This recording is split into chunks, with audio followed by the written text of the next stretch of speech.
یہ دوسری بات آگے فرماتے ہیں کہ جب بیٹا پیدا ہوا تو بیٹے حضرت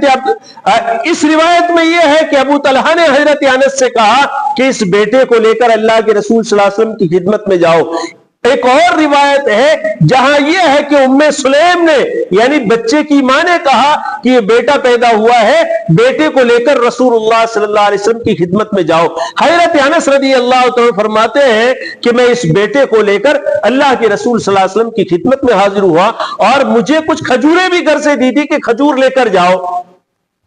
تو اللہ کے رسول صلی اللہ علیہ وسلم کی خدمت میں جب پہنچا تو رسول اللہ صلی اللہ علیہ وسلم نے فوراً دریافت کیا کہ بھئی ساتھ میں کچھ لے کر آئے ہو؟ تو میں نے عرض کیا بے شک یا رسول اللہ صلی اللہ علیہ وسلم میں کھجور لے کر آیا ہوں۔ تو حضرت رسول اللہ صلی اللہ علیہ وسلم نے وہ کھجور لے کر اپنے منہ میں رکھی اور اس کو چبایا، یہاں تک کہ حضرت رسول اللہ صلی اللہ علیہ وسلم کے دہن کا اور آپ کے منہ کا لعاب مبارک اور آپ کا تھوک اس کھجور میں برابر مکس ہو گیا، مل گیا۔ اور پھر رسول اللہ صلی اللہ علیہ وسلم نے اپنے منہ میں سے وہ کھجور میں نکال کر وہ جو چھوٹا بچہ تھا اس بچے کے تالوں میں اس کھجور کو چپکا دی تاکہ وہ بچہ اپنی زبان سے اس کو چاٹتا رہے، اور یہ اس کا رس کھجور کا اور اس کے ساتھ میں حضرت رسول اللہ صلی اللہ علیہ وسلم کا لعاب مبارک، آپ کا تھوک مبارک اس بیٹے کے پیٹ میں پہنچے۔ اس کے لیے اس کو علماء اس کو تحنیک کہتے ہیں۔ حدیث پاک میں بھی اس کے لیے جو لفظ آیا ہے وہ تحنیک کا لفظ ہے۔ علماء فرماتے ہیں کہ جب بچہ پیدا ہو تو اس کو تحنیک کرانا اس حدیث کی وجہ سے سنت اور مسنون ہے۔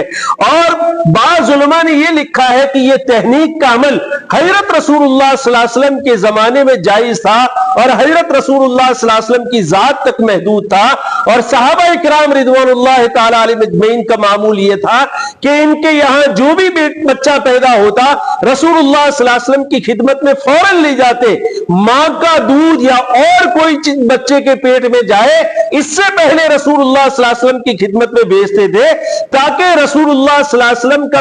لعاب مبارک اور آپ کا تھوک مبارک سب سے پہلے بچے کے پیٹ میں جائے، اور اس سے بچے کو نفع ہو اور اس کے ذریعے سے بچے کو برکتیں حاصل ہو، اس کے ذریعے سے وہ نیک اور صالح بنے، اس کے ذریعے سے اسے صحت اور تندرستی ملے، بیماریوں سے محفوظ رہے۔ یہ سارے مسالے کے پیش نظر صحابہ کرام رضوان اللہ تعالی علیہم اجمعین کا یہ معمول تھا کہ جو بھی بچہ پیدا ہوتا